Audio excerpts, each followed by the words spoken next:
We are here with Alfonso Salemi from JAAG Properties. Welcome. Thank you so much for joining me. Thank you so much. Actually, this is the first time doing one like this where you just finished leading our Right Choice sales meeting today. That was great. And now we're going to be here talking about your company that does rent to home, rent to own for people. And I think that this is great. I really appreciate that you've come out to talk about this because I think that this is a great opportunity for people at my company and myself to know how we can help people that need some unconventional solutions into home ownership. So thank you for joining me. Well, the pleasure is mine, Joe. I really excited to chat with you today. It was great to have the team meeting as well and kind of go through it and just kind of in an informal way of just talking about how can help people get into home ownership, help people invest in real estate and do more business, right? We want to help more people to get into their dream homes. So I'm happy to chat today and grateful for the opportunity to be here with you. Yeah, thank you. And I mentioned it in the meeting, but I'll say it again that I've been hesitant in my real estate career to connect people with rent to own because it has come up to me with people asking me, are you able to help me with the rent to own? What do you know about it? And when I first started in real estate, I'm not sure your experiences before, but when I first started, when I was looking at the contracts for rent to own purchases, it was highly favored against the buyer that we would be working with. I was seeing terms and contracts where if somebody was, I'm not sure if it was a day late, but it could have been a day late that they could be forfeiting all of the money that they've been saving towards. But maybe what we can start with is what is rent to own for people? Let's start with that and how it works so that. Absolutely. And that's in good on you, Joe, because having that thought, you're not the first to mention that or maybe apprehensions with rent to own. It seems like in almost any city that we've worked in across the province for close to 10 years now, there is some negative stigma or somebody that has done unscrupulous things to hurt people through the rent to own model. And it's not denying that for sure. Mm-hmm. What we've brought is we think the best way to do rent to own. So simply put, there's tons of people out there that want to own their home, want to buy a house, go and get a mortgage and have their own place, but can't. And it's usually around income, down payment, or credit, something around that is stopping them from qualifying. So their income, their down payment, or their credit score, right, that's preventing them today to get into home ownership. They want to, maybe they have some down, or they just started a new job, or they've had previous credit, history that's caused them to, have lines of credits or debts or things like that. So those are the clients that we help, that they need a little bit more time. They're almost there, just not quite. They need another 2, 3, 4 years to save up, to be at their job long enough, to improve their credit, to get down other lines of credit from school or other purchases that they've made. So we look at them and underwrite them in a fashion similar to the bank to say, if you repair 1, 2, all 3 of these things, this is what you'll be able to qualify for. We provide them a budget and they actually get to go out and choose the home that they want to live in. So it can be in a neighborhood, it can be in a condo building, it could be a 2-level, a duplex, the types of properties that they want to live in for them and their family. On the other side, we work with joint venture partners. So these are investors, private individuals that can qualify and want to buy residential rental property and really that want to help families get into home ownership. So they're going to be the titled owner that buys the real estate.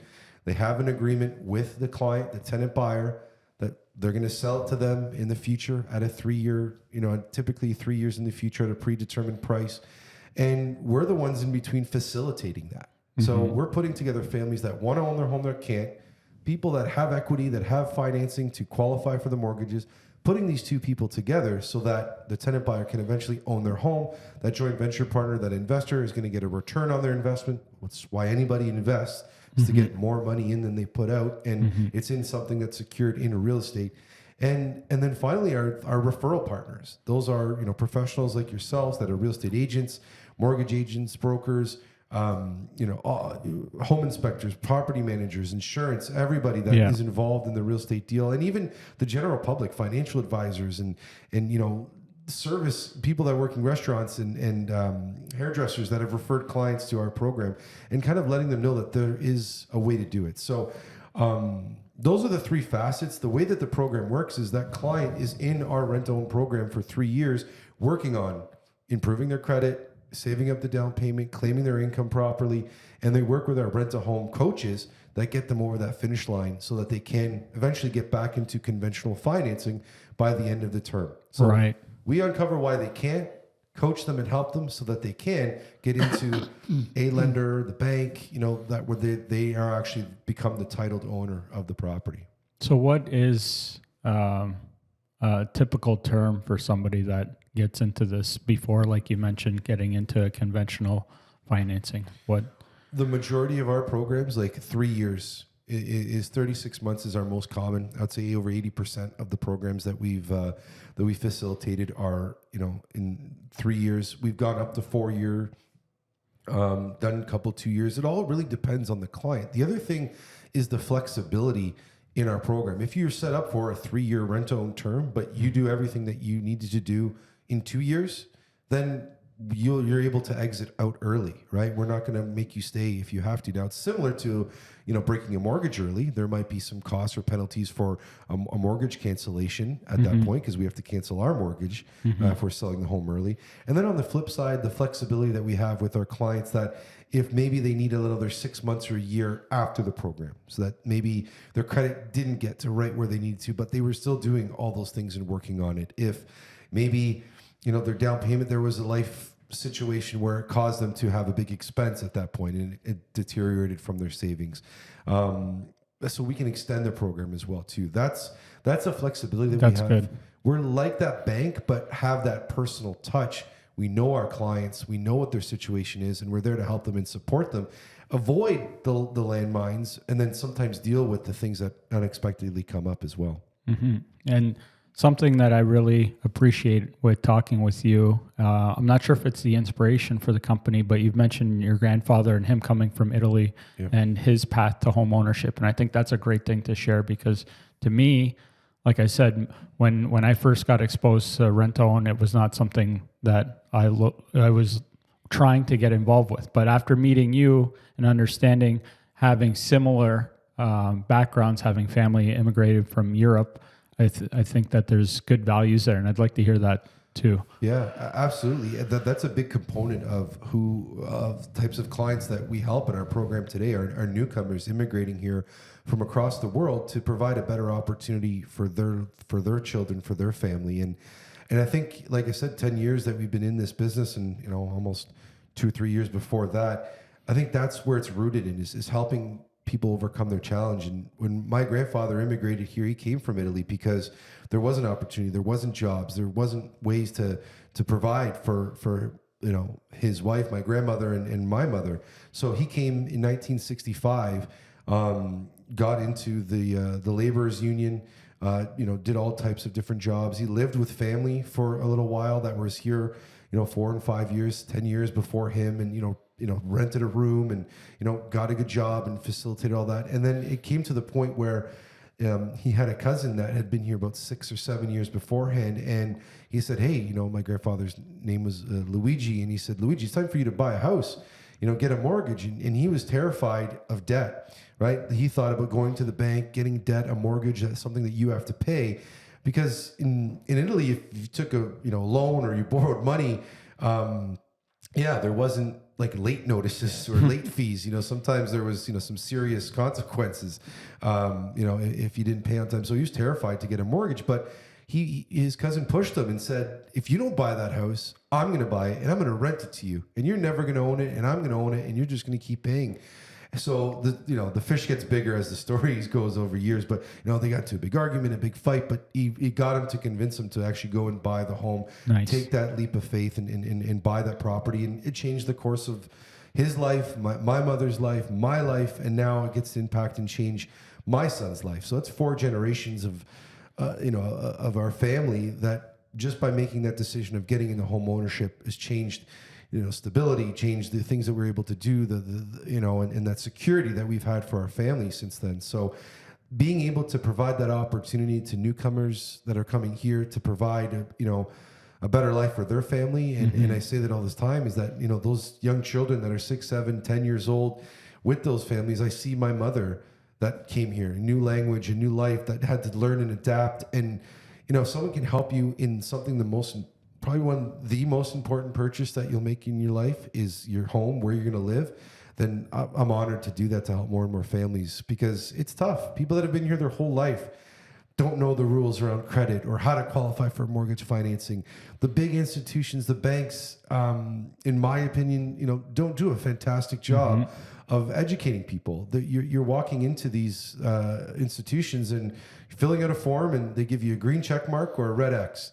And if it's the red X, they're like, hey, come back when it's a green check mark. Yeah. And they're not giving you the tools on how to get there. So this program is designed not only for newcomers, but for those that need that guidance, that need that help, that personal trainer for their financing, to get into home ownership and that guidance. So yeah, I appreciate you letting me tell that story. It's important. It's core. It's vital in my life of now being able to share that with as many families as possible. Yeah, no, that's something that I really like that you've got going on.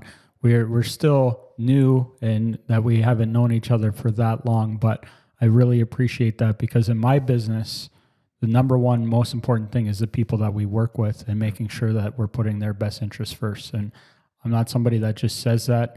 We haven't done any business yet. You've had a little bit of exposure to myself, a little bit of my family, my company, but that is so important to me, because it's great that you found yourself in a space where you can help people and you can make money. We all got to make a living. There's no doubt about that, right? So it's nice seeing that. And I'm hoping at some point we can do business and I get to see that what you're saying is what it actually is, because until we get in the trenches, I'm taking your word for it, right?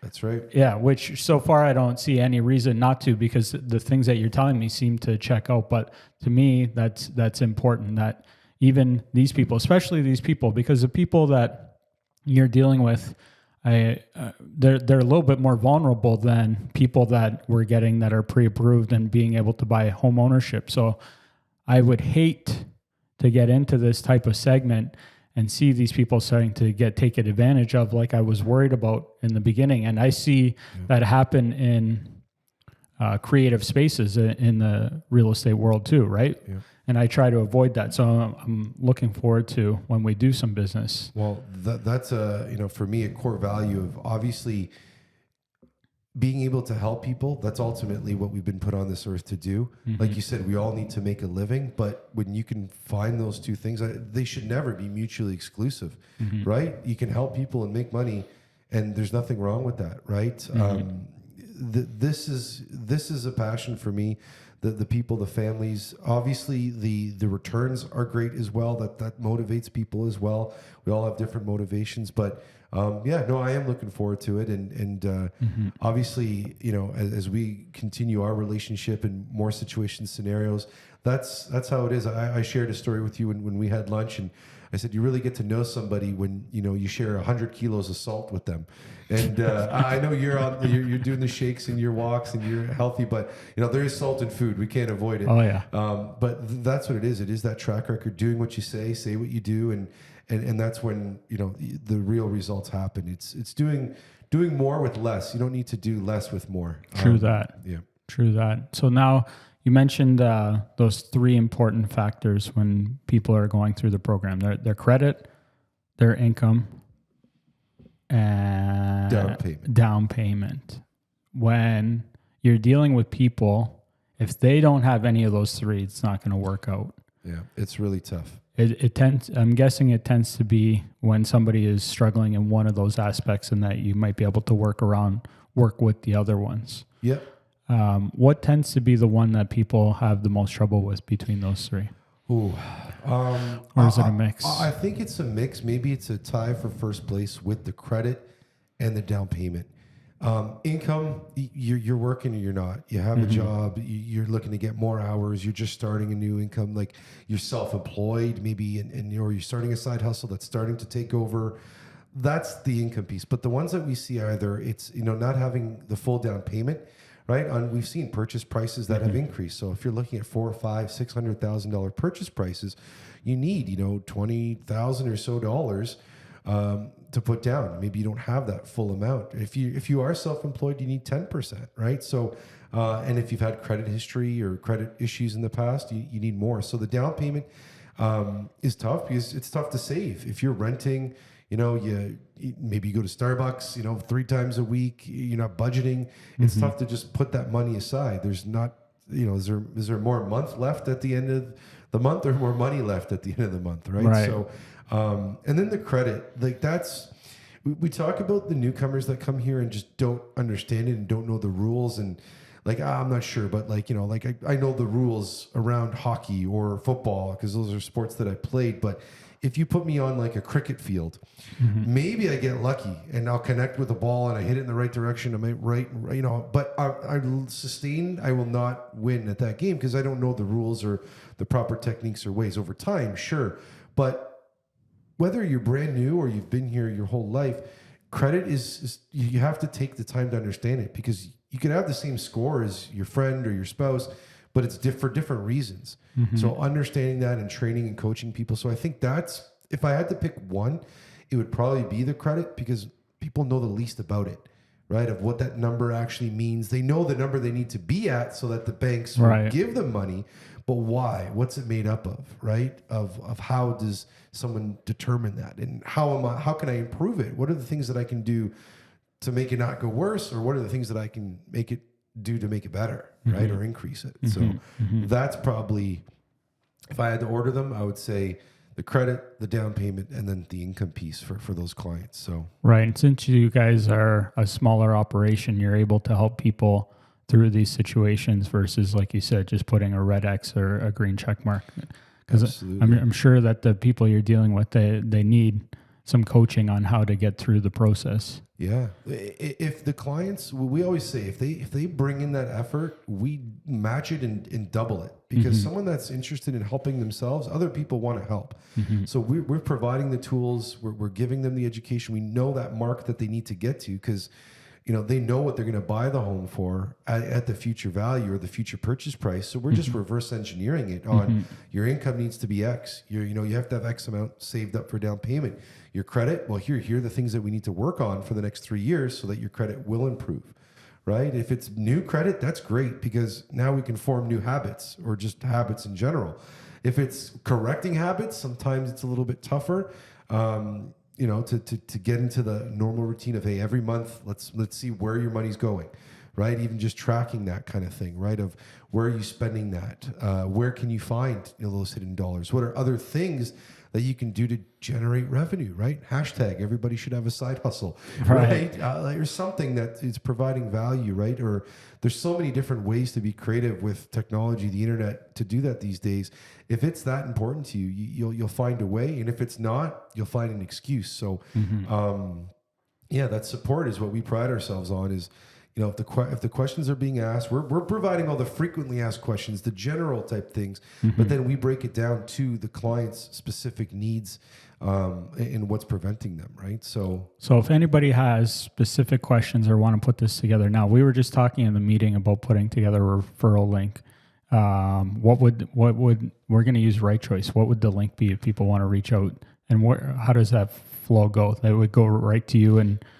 Yeah, absolutely. Yeah. Reach out to the link. So it'd be jaagproperties.com/right choice. Yeah. And we'll decide if we put a slash or not, but it'd be Right Choice.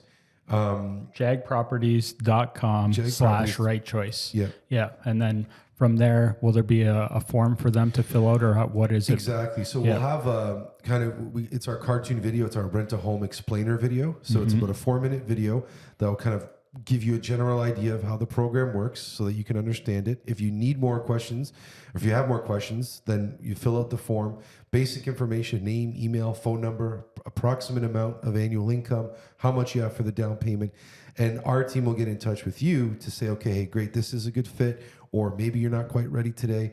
But again, provide you with more information so that you're comfortable to move forward with the program, give you an idea of maybe what cost would look like. That's our pre-approval page. To go and get the full actual approval and budget, then obviously we'd have to collect all, an application, the documents, financial stuff. But step one, for sure, get on jaagproperties.com/right choice, and there'll be the video there, and you can enter in your contact information. Our team will reach out and answer any questions or meet you where you're at and see what you need to progress further.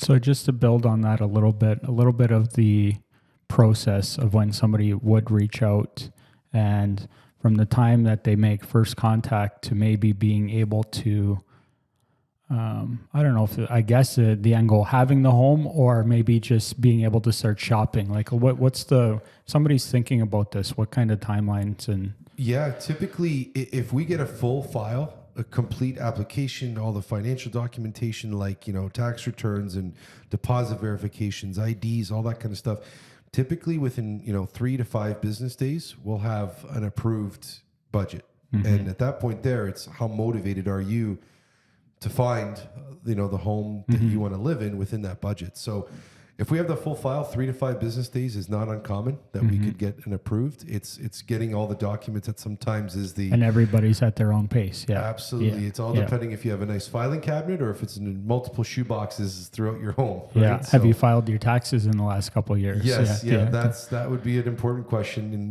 we would need to have that information. So, but if we have a full file of it and all those things, 3 to 5 business days, you don't need to wait. We want you to go out and start looking, and we get excited about that, but that is sometimes the bottleneck for sure. Yeah, for sure. It's the same thing when people are getting a pre-approval for a mortgage to buy. The process definitely first starts with how quickly people can get their documentation in. Yeah, and I've seen different speeds where some people are ready to go. Yeah. Yeah, and sometimes people have to do searching for all their paperwork. Sometimes they have to reach out to their accountant. Sometimes, like I said, if they don't have if they haven't filed their taxes, that's just going to delay the process however long it's going to take them to do that. Absolutely. And again, to the newcomers, like if they've already started their permanent residency process as well, if they are working and established here, it's, for every client, it's a little bit different, but it definitely determines a little bit of the motivation as how quickly we can get that information and documents all collected. Yeah. See, myself, I can't think off of the top of my head, done a lot of business with newcomers to Canada. And I imagine it's because of the reasons we're talking about, not having established credit. Yep.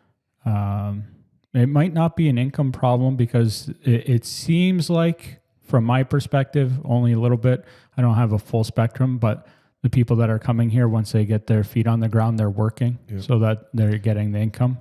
But and then it's, if they're saving up. And that's, maybe it's my rose-colored glasses, but I'd like to think that that's why they're here, is that because where they were, there wasn't that opportunity, right? They've come here, and again, we get jaded sometimes of all the bad things about being in Canada, but there's people across the world that are grateful and fortunate that they're here, because where they come from, much worse situations or scenarios, or where there was an opportunity, right? Like, I think about it all the time, and I used to ask my grandfather, why did you immigrate to Canada? It's so cold, especially around this time of year, right? When you see like all the beautiful Mediterranean and all that in Italy, and he said there wasn't work. There wasn't opportunity. There wasn't jobs, and people flock to the cold for work. Yeah, right. Because there was holes to be dug in Canada, right? There was roads to be paved, and he traveled all over the province, working for the union and building and constructing, and he took pride in that, right? So people that are coming here now, it's just different. The roads of the information superhighway are being paved, right? By whether they're engineers or special trades, certified trades that are coming here to build the different things that we need. So there's opportunity. There's reasons why people are coming here, and you're right. They just need to kind of get established, and income's not the thing. It's about new credit, or, hey, I just moved here, so it cost me a bunch of money. I don't have, 10, 20% or more because I'm a newcomer, and that's what the banks want, right? Yeah. I like those rose-colored glasses too, just thinking about it, because sometimes talking about immigration with people, I hear sometimes people complaining about it from different perspectives, like it's making housing more expensive.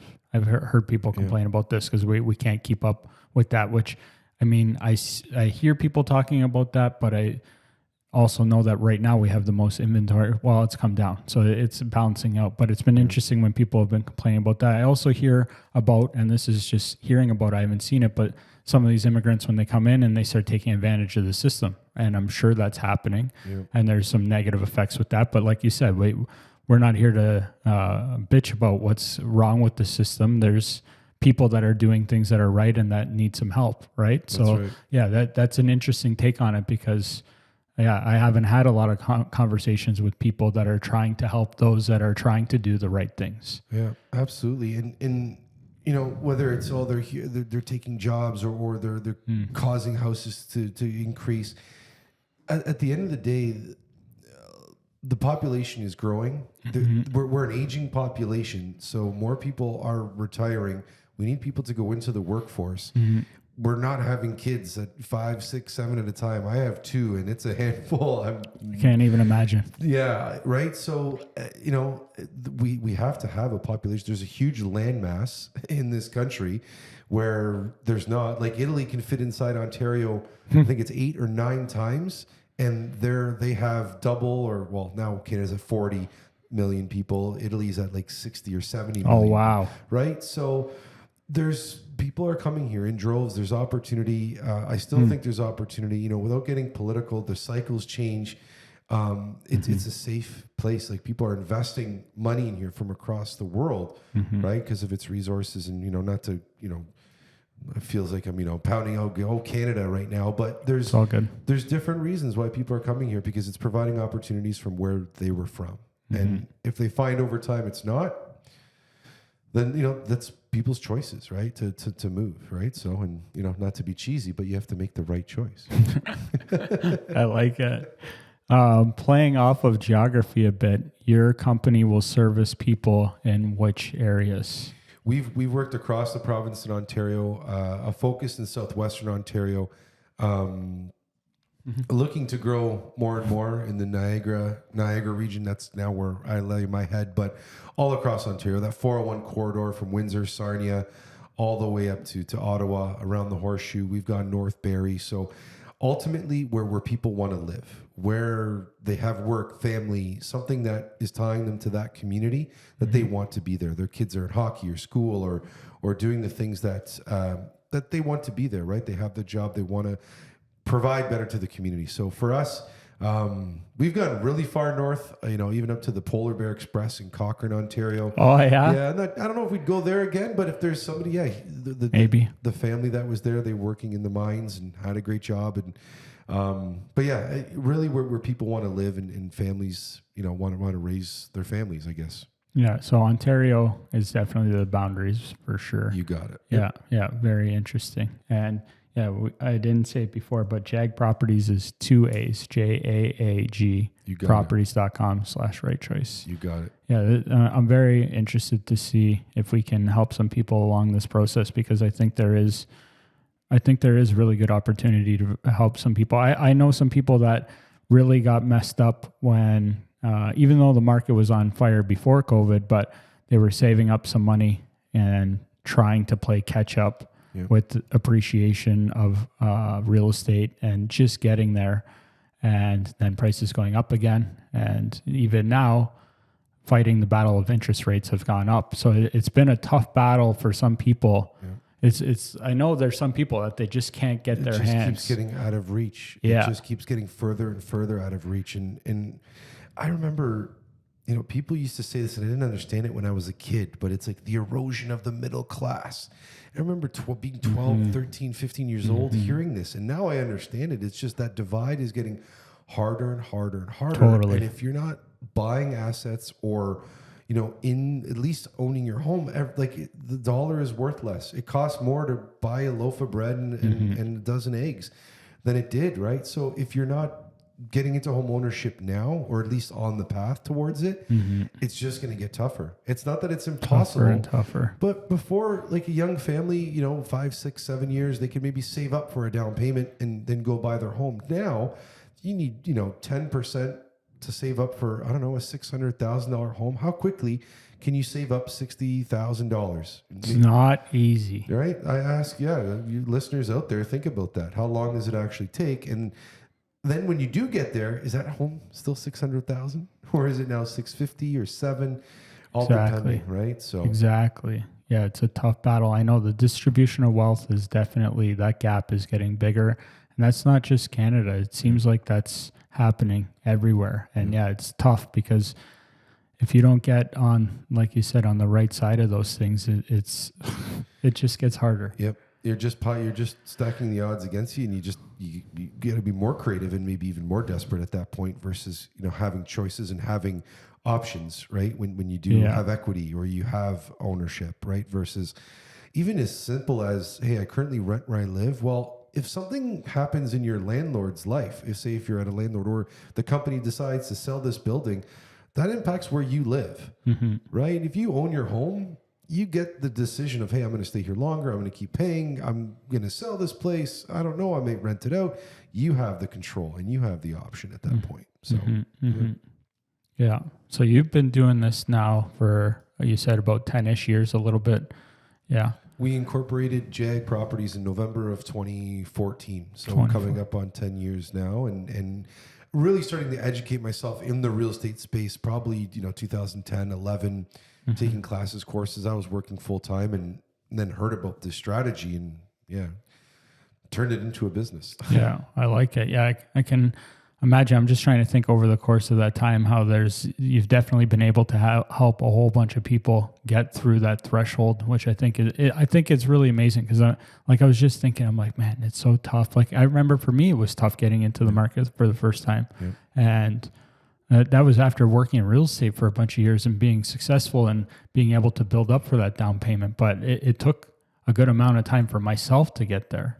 Yep. And those that don't have, like, again, I just think about that cousin that helped my grandfather, that person that's guiding them or helping them, or at least introducing them to the people to trust, the right realtor, the right mortgage broker, the right banker, accountant, so that they can get them set up. Because like you said, those people in those situations are unfortunately the most likely to be taken advantage of because they don't know better, right? They don't have that experience. They haven't gone through it before. And if they can get advice from people that have helped other people or have gone through it, the success is more likely, right? Yeah. So. I think that applies to this. I think that's a good rule of thumb for life too, is you want to surround yourself with people that you can trust and that can help you get to your goals. Because I've seen that with a lot of people, even changing my paths over the years. If you surround yourself with the wrong people, it's going to make it so much more difficult. You got it. And it's funny is that, again, when you first kind of came on my radar, you did the pizza review with Roma Bakery and the Roma Pizza. I've said that always for years. Like if you're going on a vacation, are you going to read a bunch of strangers' reviews, or are you going to talk to somebody that you know, like, and trust, and be like, hey, I went to the ABC resort over here. It was great. The service was awesome. You're like, oh wow, that person's going out of their way to tell me that they actually had a real life experience versus reviews that. That could be fake, right? There's a whole scam around all that kind of stuff. So now I'm only going to eat, they got to be higher than 8s on your reviews of pizza joints in the Niagara area. I mean, it's still just my opinion at the end of the day. Everybody's flavors are different, but it's interesting you mentioned that too, because Anthony from Roma, he sat right in that seat, and I haven't known him that long either, but I was really impressed with him and his sister. I don't know the rest of the family. You've known them. So to me, that helps me, even though I haven't asked him about you yet, but knowing how good of people they are, just when Anthony was here, he seems super genuine guy. Like same thing, trying to make a living, doing it honestly. Like I have a lot of respect for people like that because absolutely. Yeah. So that's definitely good cred for you being friends with them. But they seem like really great people. That was a great event that we ran into each other at the other day too. Yeah, beautiful. The food was delicious, and even just the decor in the way the tables were set up, it felt like I was in my grandparents' basement, for a communion, a birthday or something that, the family was all together, and just the little details and how much they care about, the small details of, the food and the tradition. And that's now, it's going to be with Anthony, a 4th or 3rd generation of running that bakery, right? I It's think it was in amazing. the 50s that his grandfather started it, right? So It's amazing. yeah, like you don't stick around for 67 years by accident, No, right? And again, it's definitely only been a not. decade that we've been doing this, and it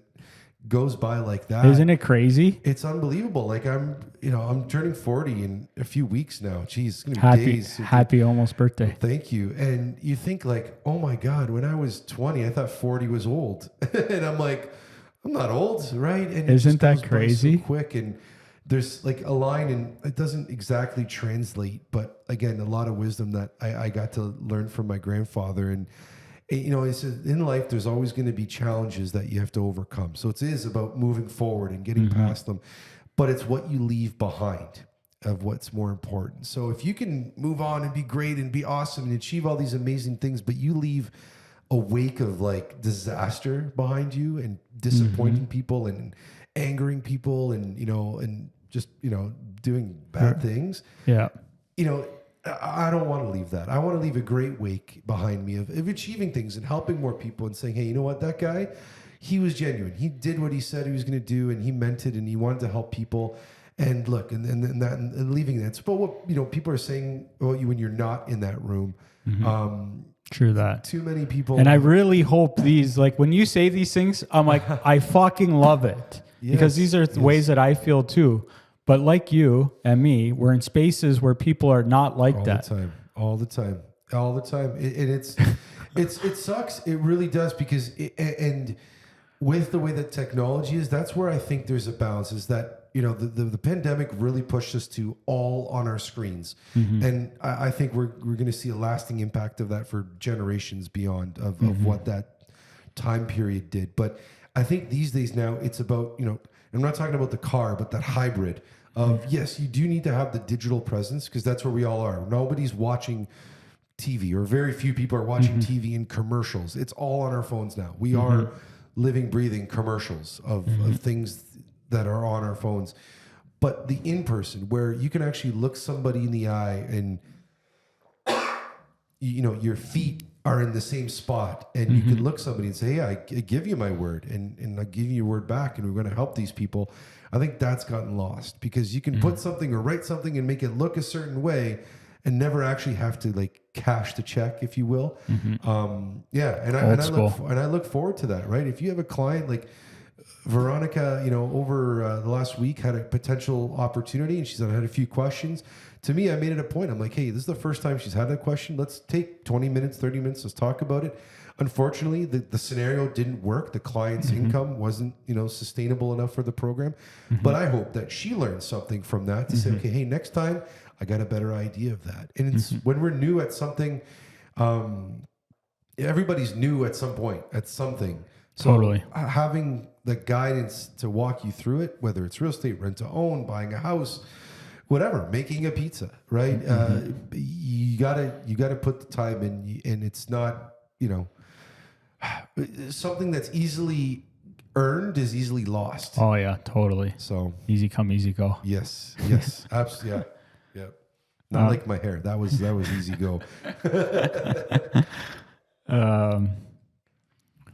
Do we want to touch on any other components of it from the buyer tenant perspective, or do we want to go into the investor side a little bit? Or Sure, yeah, we can touch on really what I think, like the MVPs of this program are the joint venture partners. Again, it's other families that that want to work less. They're working full-time plus hours, or they've built big businesses and don't have time to manage a rental real estate property, right? So it's amazing the people that I've met over the years that, again, like society wants you to think everybody's out to get somebody, but when you get to meet some really special people that want to help people, that have choices, these joint venture partners have the financial resources to make the choices that maybe a small percentage of the world can, to say, hey, I can invest in the stock market, or I can buy 10 houses, or I'm going to do, a MIC, or I'm going to, invest in Costa Rica. And when they make the choice and they honor us by saying, hey, I want to invest in this program because A, I'm helping families, and B, I'm getting a great return on my investment. That's where I think there's real opportunity of combining more and more of our joint venture partners. So whether, they were, C-level suite executives working full-time as factory managers, teachers, principals, doctors, lawyers that have invested with us. The thing that kind of correlates across them all, it doesn't matter their professional, their background, or their upbringing, is the fact that, again, what we're talking about today is actually helping somebody, right? So there's great opportunity in that. I know when I first saw this opportunity, I'm like, what? I was the biggest chicken poop investor you could find, because I'm like, oh, they're going to ruin my house. They're going to rip things apart. And then I heard about rent to own, and I'm like, wow, you can invest in real estate, something that's tangible, that it exists, it's there, and you can actually help somebody. So I appreciate the opportunity of being exposed to your audience, that of even this as a possibility, because sometimes most people have no idea. Every week goes by where I talk to somebody about rent to own and they never heard about it. It's been consistent for 10 years, right? That this is new, or a concept that people they've heard about it, or it's like the Sasquatch or Loch Ness Monster, and they've heard, but they don't fully know about how it works, right? So, and I'm excited to share those details. So. I'm still learning too. Like, I get the overall concept for sure. I get some of the drilling down a little bit. There's still parts of it until we go through a deal. Absolutely. Like there's only so much that we can talk about until I actually go through it and I can see, okay, that's how that plays out there and here. But too, with people from the investment side, are people tending to get involved a little bit with the process, or are people a little bit more hands off? Or I'm guessing you get a mix of people. I would say the majority are the hands off type investors. That they're maybe, again, they're working full time. They have they have families, they have time commitments on themselves, but they know that, hey, I have to invest my money or it's going to lose value if I don't do something with it. And they want a sense of security that real estate brings. We've had a lot of our joint venture partners that have gone on and started their own investment companies, or done their own investments on their own and self-manage afterwards. And we've had many that are just, hey, they're on their 6th or 7th or 8th deal with us, and they're working full time, have their families, and they know, hey, in 3 years we're going to sell it, we're going to recycle the money and put it into another deal, making that monthly cash flow.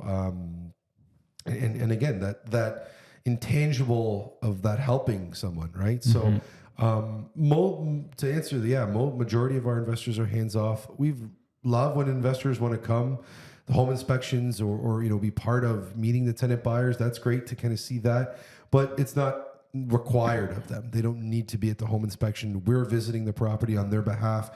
Even the following up with the client throughout the program, our rent to home coaches, the credit repair, as well as, hey, we're going to just walk through the property, make sure your furnace filter's in the right way, it's been changed, and hey, you shut the water off in the winter, and the things that come along with home ownership with maybe that tenant buyer that doesn't know. So we've had investors that have joined us on those visits to the property to say, hey, it's their name on the title. If they want to go and see the property, we just need to properly inform and let the client know that they're going through. But the majority is for more time.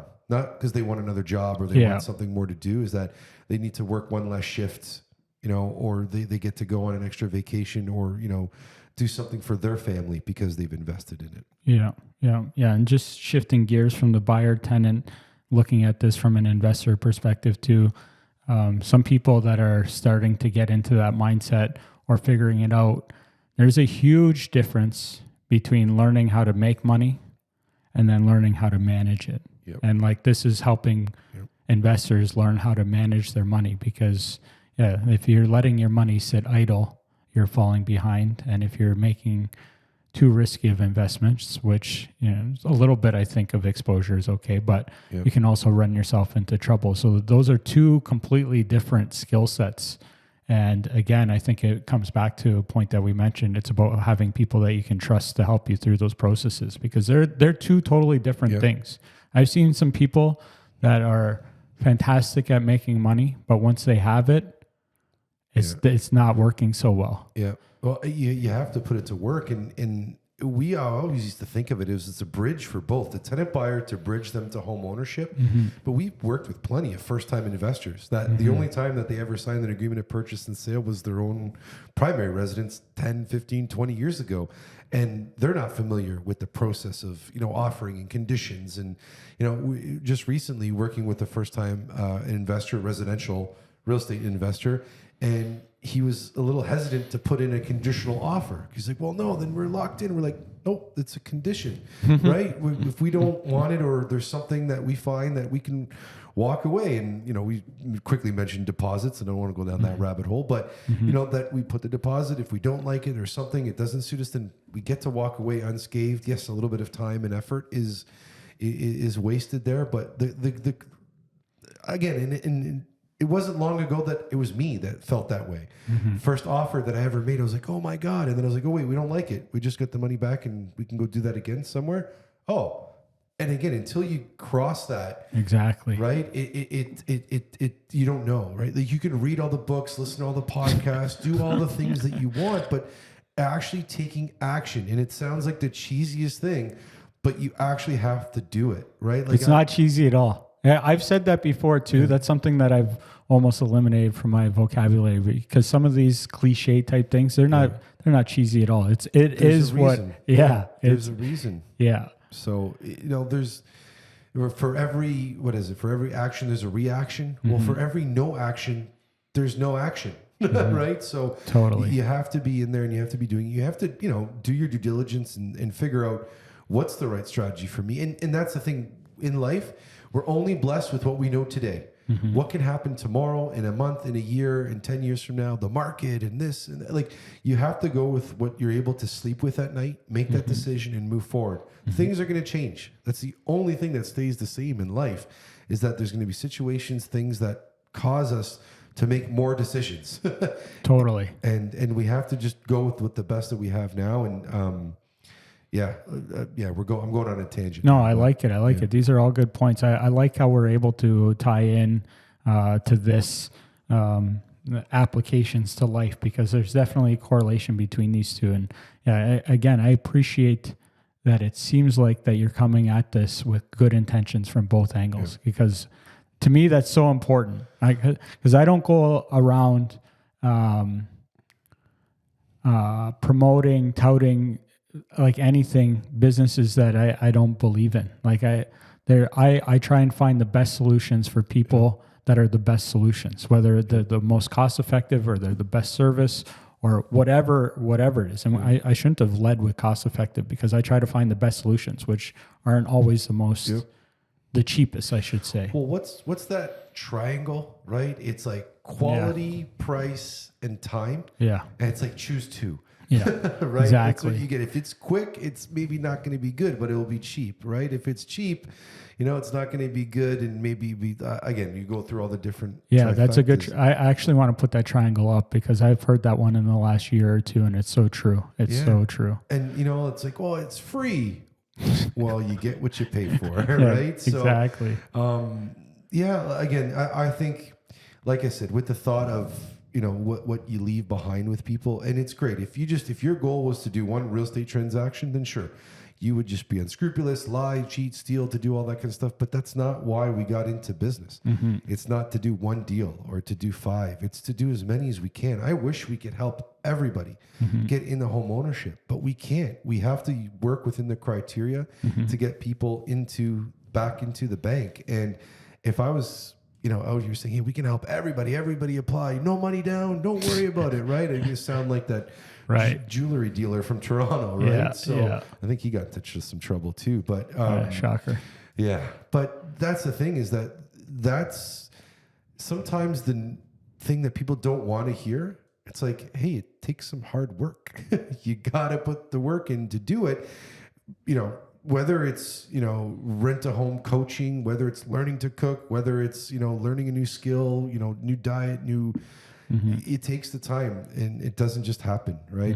We're living in a world where we're attached to our phones. And actually this morning's been really great, because I think I've looked at my phone twice, and actually being present and, talking with good people and sharing moments, that That stuff is getting harder to come by. Very hard. Because now clicks and likes and swipes and double all the things. I live in that world. I know it. Right? Yeah. And that's the thing, is that it's finding that true connection with people that resonates, and it's not everybody's style. Right. So it's going to work for some. It's not going to work for others.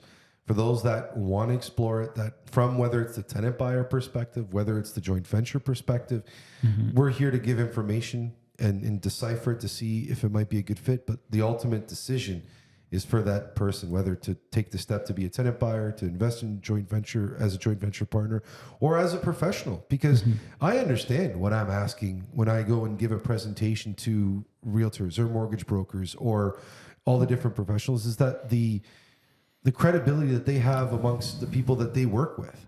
Because now they're referring me.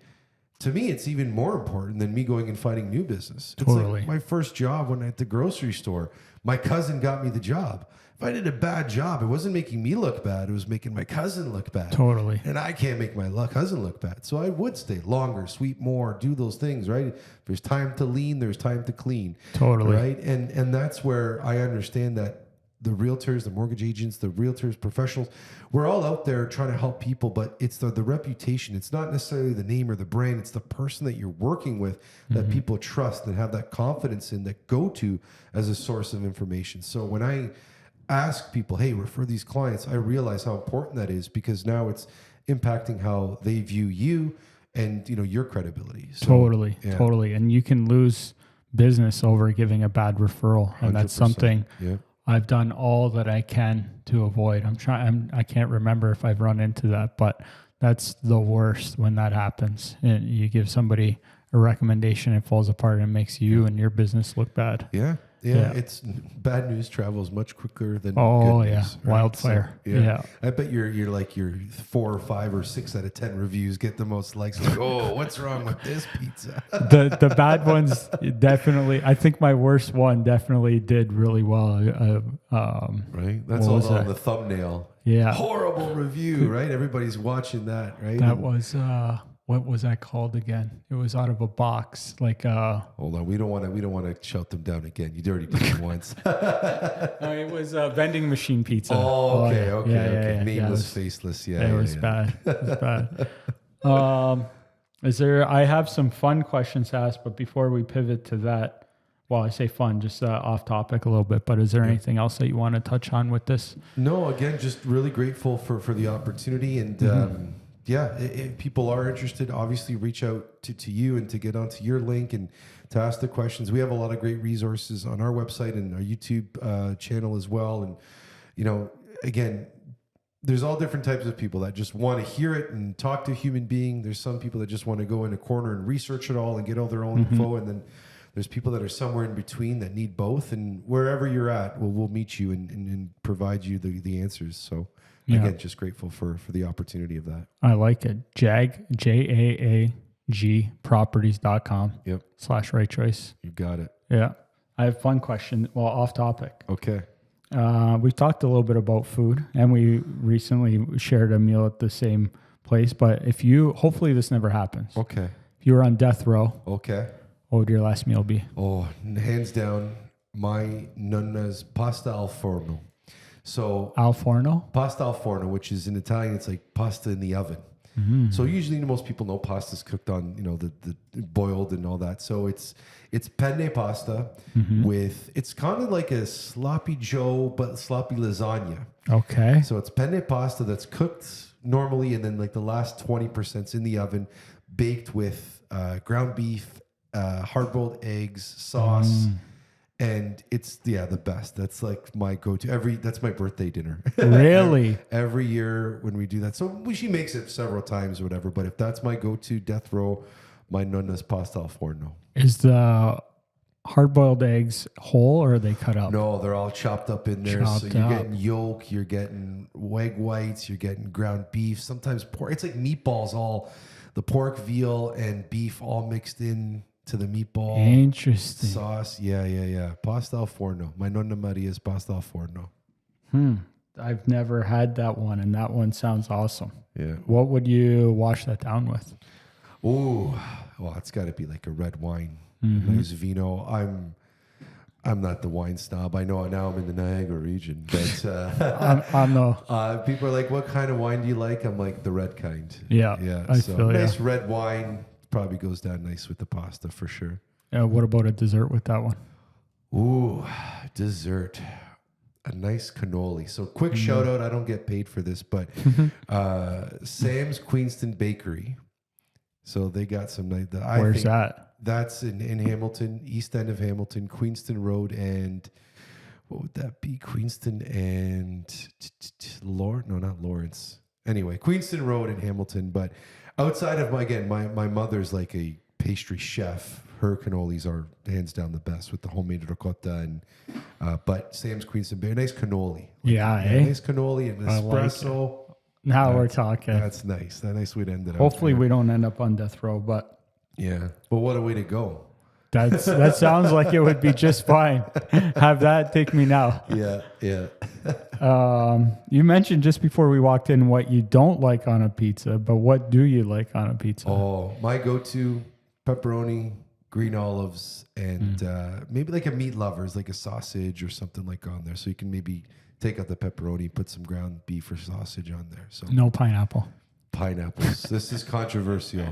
Pineapples don't belong on pizza. I don't understand how this became such a hot topic, but somewhere along the way it did. I would rather have anchovies than pineapple. Have you had the Joe Rogan before pizza? No, what's on the Joe Rogan? Double anchovy, double pineapple. Oh, geez, no, that's of course you would. That's so controversial. I know.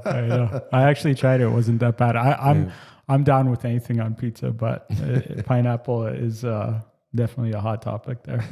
Where do we stop? We're going to put apples and kiwis and, there's got to be I've had apple. I've had banana on pizza. See, I told you what's coming here. You got to tell me where you're at tomorrow. There's going to be a special delivery for you tomorrow. I like it.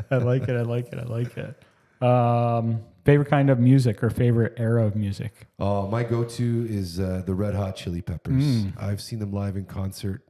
I think 12 times. My sister and I are going again this summer. They won't stop touring, so I won't stop watching them. But classic. I've seen them perform too. They're a great band. Yeah, the Chili Peppers, and then that kind of stuff, like the old classic rock and roll. Just like I got my son listening to Stompin' Tom Connors now, the hockey song. So, nice. And now Spotify's getting me all this old country music as well too. But just something that you can just kind of chill out to. The Chili Peppers is like, beach chilling kind of music. So do you like the hip too then? Oh, yeah. Yeah. Oh, yeah. The hips, they're right up there, yeah. This one's a little bit more deep of a question, but what do you think is the meaning of life? Ooh, hey, it's how many, there's 7 billion people in the world they're close to, so there's 7 billion different answers to that question. But ultimately, for me, I think it is about giving back and leaving it in a better place than you found it, even if it's just 1 inch better. Yeah. But helping people along their way, along their journey. We all go through our challenges and struggles privately with our loved ones, publicly in some cases. But if we can make a connection and help somebody and, get them closer to what they need to achieve, because we're all on our own journeys, that's what I think. The basic meaning is that we can all learn something from somebody, whether it's people that have done terrible things, so we learn what not to do, or people that have achieved and done amazing things for society on how we can emulate that. I think we can learn. So, and still things not to do that they did too. Sure. I like good and bad, right? Yeah, sure. Yeah. So it's learning, constantly learning, leaving people in a better spot than you found them. And yeah, I think that's my meaning. It's a great answer. I'm not shocked that you said something along those lines at all. I was anticipating something along those lines. If you could travel anywhere in the world, where would you go? Italy, always Italy. Yeah, yeah. I've been a bunch of times. My grandmother still has a brother. I have 2 cousins that have kids that are a little bit older than my kids. I love going there. It's there's 2 different Italys that you can do. Is like, you go to the Romes and the Florence and the Venice and Milans, but then there's like the small farm communities where, again, my family's from. It's just about an hour and a half outside of Rome, between the Amalfi Coast, and it just brings you to a peace, right? So I love going to Rome because you can go to Rome 100 times and have 100 different experiences. There's so much Interesting. there. And, you know, the food, the people, the fashion. Yeah, I love it. I go up and down the boot all day. I like it. I haven't been yet on my list. I got to try some pizza there. Pizza review, and you could do 500 reviews in in a couple of weeks out there. I'd love to come with you. I'll let you know. It's on the list. Okay. It's on the list. Italy is on the list for sure. This one kind of ties back into the previous one, but best piece of advice you could give anyone. Best piece of advice. Yeah, it's a tough one. That's a good one. That's a good question. I think even if it scares you, do it because you'll learn something from it. And I've had, different points in my life where, you just try to do it perfect. Or we were chatting about, creating content and, and social media and all that kind of stuff and having to be perfect. And ultimately it's, nothing is perfect. There's there's the pursuit of perfection, but it's a pursuit. You'll never achieve it. So true that. I think as I've become a father of two now in the last 2.5 years and thinking about the world that I want to leave behind or the values that I want to instill in my kids is take the chance, don't let fear stop you from just trying. And there's always tomorrow, right? There's something, to look forward to, and it's not all good, it's not all bad, but just I think just even if you're scared, just do it. I like that. Yeah, I like it. A little Nike in there. I like it. Who played a big role in who you are today? It was my family, hands down. It's primarily my parents, my mom, my dad. I give a lot of credit and feedback to my grandfather and grandmother that, took that big risk. And really who I consider like a big brother is, he's a second cousin. It's my mom's first cousin, but he was instrumental in my life and in helping me. And I remember, grade 7, grade 8, where, elementary school, and it's like career day and people's parents are coming in. And my dad worked at the steel factory, steel company in Hamilton, and my mom worked for the Ontario government. And he was the one that guided me towards sales and business, because there's always a pursuit of how can you help people. And that's when, I got into different types of sales, whether it was window coverings or, logistics company, or now in rent to own and, calling it, business development. Is that, those main people for sure. The core, my parents, my grandparents, my cousin. Definitely I'm a combination of who they are. You know what I've found since I started asking people that question is that it seems like in my small sample size that people accredit their family for who's played a big role in their life. Seems like those people are, I don't know if down to earth is the right way, but it seems like they're really on a good path with what is happening when they've had good influence from their family. And it ties back to what we were talking about a little bit before about having good people around you. But it seems like when people have a strong support from their family, that it really, really makes a big impact in who they can be. Yeah, I truly feel blessed. Like I said, I'm turning 40 years old, and never once in my mind or once in my life did I ever think that I wouldn't have the support of my parents. They were always there, good, bad, and different. And there was times that I did things that I did not deserve their support. I feel you on that one. But they were there. And I look now and having kids, and I'm like, how the heck did they do it and make it look so easy? Right? Like, there was great experiences. I had a great upbringing. I'm so fortunate that, I got to experience what I did. That they definitely, it doesn't matter. And that's the funny thing. No matter what I do, it could be doing a million rent to owns. It could be, I don't know, curing world hunger. I'm just still their son. And they're like, oh, are you hungry? Is everything okay? Did you have a good day? Yeah. Right. And they're just, how do you feel? And that's nice. That's what it boils down to. So I feel, so fortunate for that. Yeah. I like it. Couple more. Yeah. What do you want to be remembered for? Ooh, We've kind of touched on it a little bit, but I don't know. Like when we, there's different networking events or different places that you attend, or if you're at like a family get together, or even, like the event that we were at together, you bring light to the room of like, hey, you know what? It was a great time, but if Alfonso was there, it was yeah, we had a good time. It was, that funny conversation, bringing light to things. Yeah, just that making the overall experience better, if I can. I like that. I like that. Okay, last one. Yep. If you won $1 billion, not $1 million. Ooh, $1 billion. With a billion. A billion. What would you do? Oh, that's a lot of money. Yeah. $1 billion. I say that because if you say $1 million, I mean, that's There's not only so quite what much it you can was. do, Yeah. You say 10, but I go with the billion. Billion.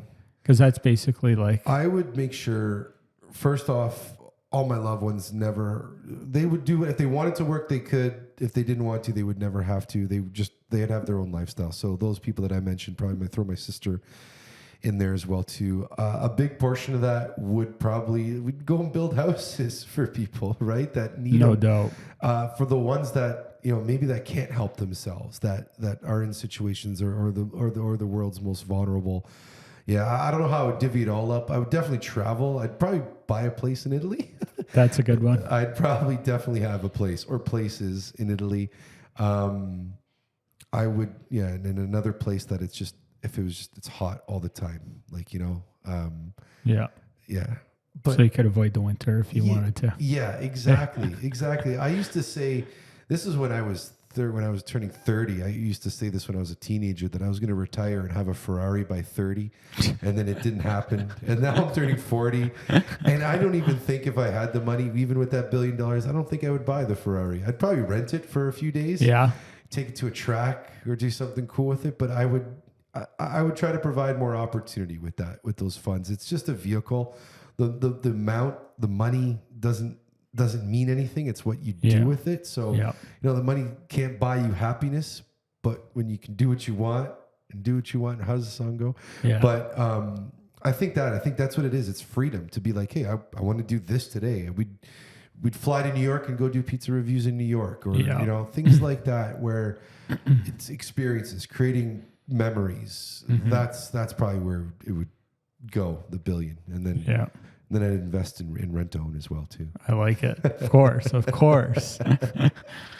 All right. Well, that is everything. Last time, people that want more info, they go to JAAG properties.com/right choice. You got it. We'll see you there. Appreciate it. This was great. Thanks. You very much. Thanks, Joe.